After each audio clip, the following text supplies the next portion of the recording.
প্রকাশ্যে গলায় জুতোর মালা পরিয়ে হাঁটানো হলো এক বৃদ্ধ মুক্তিযোদ্ধাকে। কুমিল্লার 14 গ্রামে বীর মুক্তিযোদ্ধা আব্দুল হাই কানুর গলায় জুতোর মালা দিয়ে তাকে হেনস্থা করেছে স্থানীয় কিছু লোকজন।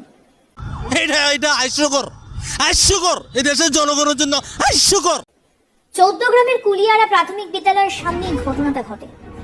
তাকে এলাকা ছেড়ে চলে যাবার জন্য হুমকিও দেওয়া হয়েছে। দেখুন।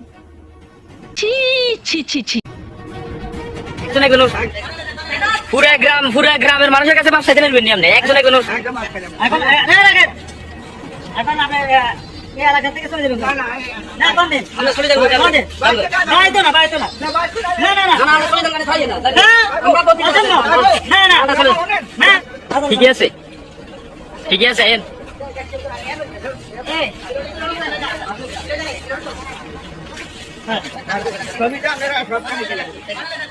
পুরা গ্রামের মানুষের কাছে বাপ চাইতে নেবেন আপনি একজনে কোনো ঠিক আছে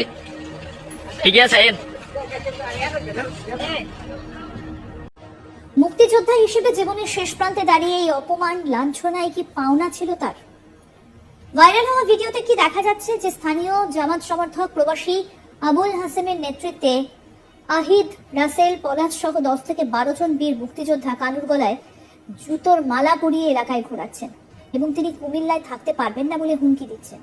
ये बिक गई है गवर्नमेंट, अब गवर्नमेंट में कुछ नहीं है, ये भैंचो सारे मिलके हमको पागल बना। ওই ব্যক্তিরা বলতে থাকে 1 গ্রাম লোকের সামনে মাফ চাইতে পারবেন কিনা, অন্যরা বলতে থাকে এলাকা ছেড়ে দাও। না কাজটা ঠিক হয় ঠিক আছে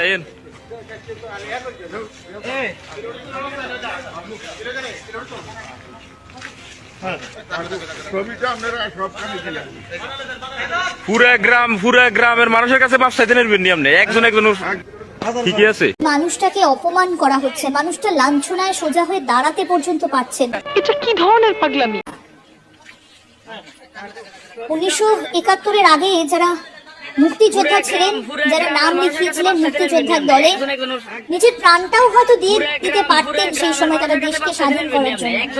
আজকে তার বয়স হয়েছে, স্বাধীনতা 53 বছর পর এই যে ছবি,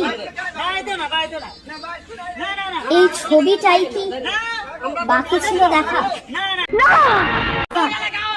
কি অপমানটাই না করা হচ্ছে দেখুন ওই বৃদ্ধ মুক্তিযোদ্ধাকে। কতগুলো দুর্বৃত্তের সামনে কতটা অসহায় ওই বৃদ্ধ। তিনি যখন নাম লিখিয়েছিলেন মুক্তিযোদ্ধার দলে তখন বয়সই বা কত হবে? ছাত্র বয়স 22-23 বছর।